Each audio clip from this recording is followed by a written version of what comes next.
एक छोटा सा गांव, चारों ओर हरियाली, खेतों में सरसों के फूल, हवा में मस्ती, एक तालाब शांत और गंभीर, जैसे प्रकृति ने खुद को समेट रखा हो। इसी गांव में शुरू होती है गुड़िया और राजू की कहानी।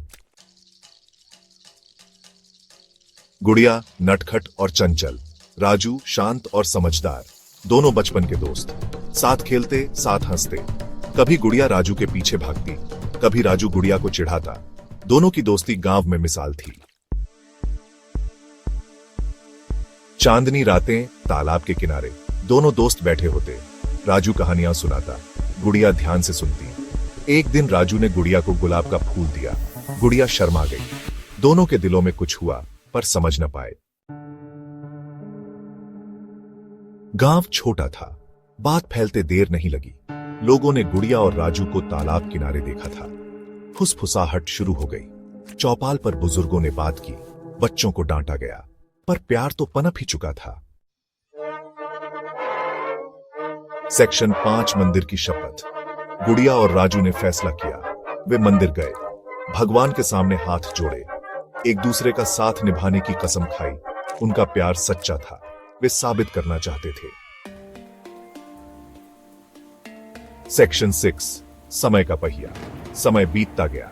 गुड़िया और राजू बड़े हुए, पर उनका प्यार और गहरा होता गया।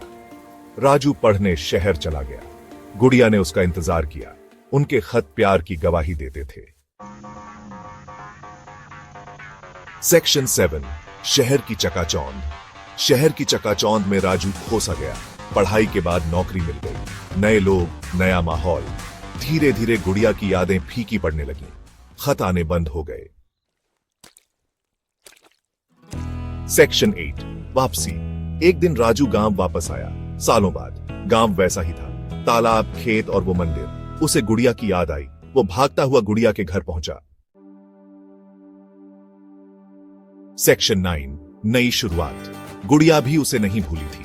उनकी मुलाकात हुई। नैनो में प्यार अभी भी जिंदा था। दोनों ने शादी कर ली। गांव वालों ने भी अपनी गलती मान ली। तालाब के किनारे एक छोटी सी झोपड़ी में उनका घर बस गया। उनके बच्चे उसी तालाब के किनारे खेलते थे, जहां कभी गुड़िया और राजू खेला करते थे।